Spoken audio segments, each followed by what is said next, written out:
Hello everyone. Let's today talk about dyslexia.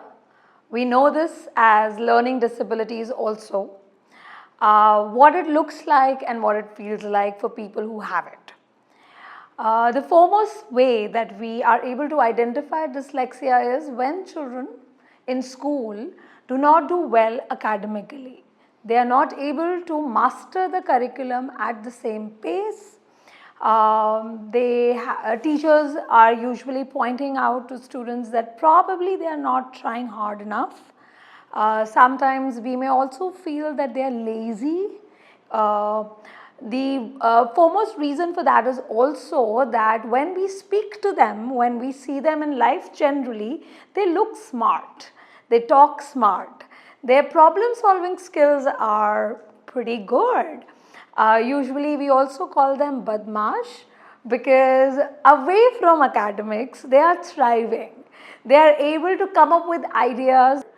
And when we talk to them away from academics, we think that they are intelligent people. They are able to think on their feet. They are able to come up with ideas which nobody else is able to come up with. And because we find them smart otherwise in life, we think, why not academics?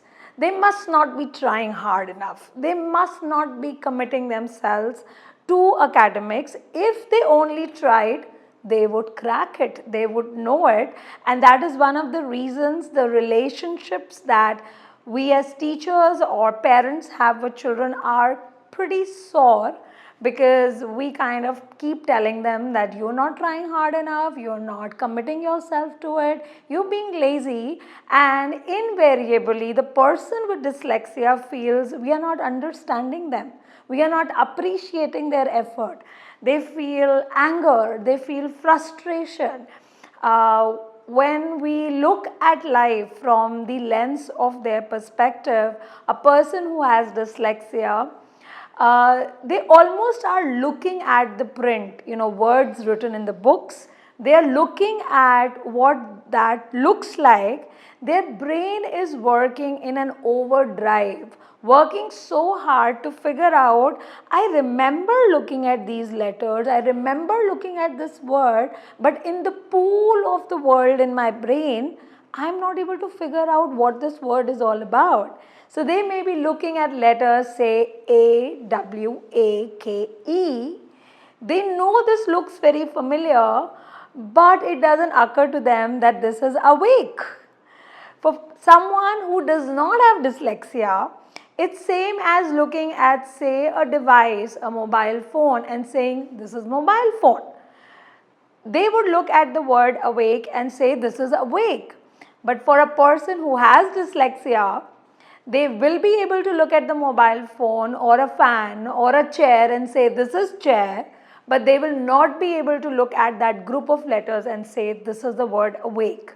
And it makes so much of a difference, because at school, when it comes to reading and writing skills, they are tired. They are trying so hard, but when they get tired, as happens with all of us, they deviate. Their brain tries to take a break. Their brain is trying to breathe for a moment. But when we look at them and we say, you're not paying attention, you were not listening to me, they were listening to us. Sometimes when we ask them questions, thinking that they were not paying attention, I know you will not be able to answer, and they surprise us with their answers. They were listening, they knew what we were talking about. When they were looking away, or when they put their head down, or when they are doodling, when their eyes are away from us, we think that they are not listening, but that is their way of listening. So when we are trying to understand the world from the mind which has dyslexia, we need to know that eye contact may not always come. They may not be looking at us, but their listening skills are different.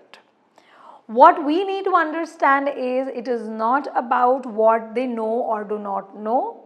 They will learn at their different pace, and taking breaks is almost a part of learning. Bombarding them with information when their brains are tired will not help.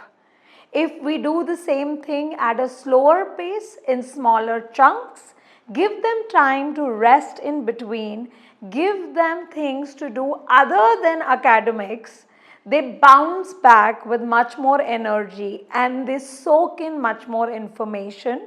Sometimes repetition of information needs to be done not as they are reading, but to be done orally when they are listening to that information.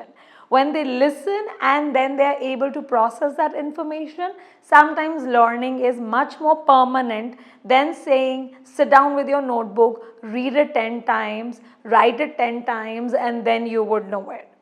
So this was a glimpse of what dyslexia is when we meet them in daily life.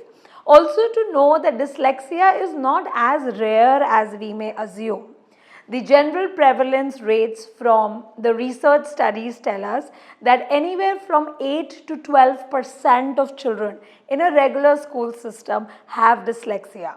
So to have a ballpark of this figure in a school is, so if I have a classroom of say 50 students or 40 students, it is very likely that I would have anywhere 5 to 7 in that classroom having dyslexia, which means that we need to be much more sensitive, looking, watching for children, especially if we have children who do not act out. When I say act out, who do not show their frustrations out aloud. There are some students who actually become quieter. They withdraw when they struggle, when they notice that I am not able to figure out what my classmates are figuring out so well. So when they become quiet and withdraw, generally it is seen as sign of good discipline. It is seen a sign of a wiser student.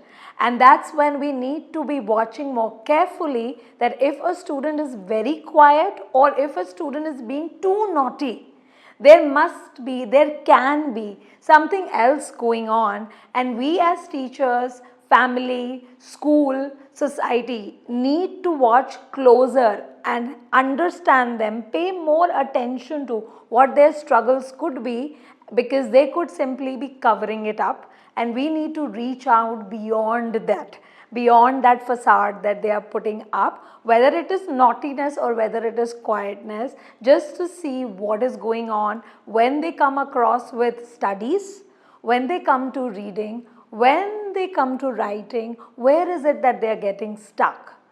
Today as science, we know so much about identifying dyslexia in school, identifying what those struggles are, what we should be doing.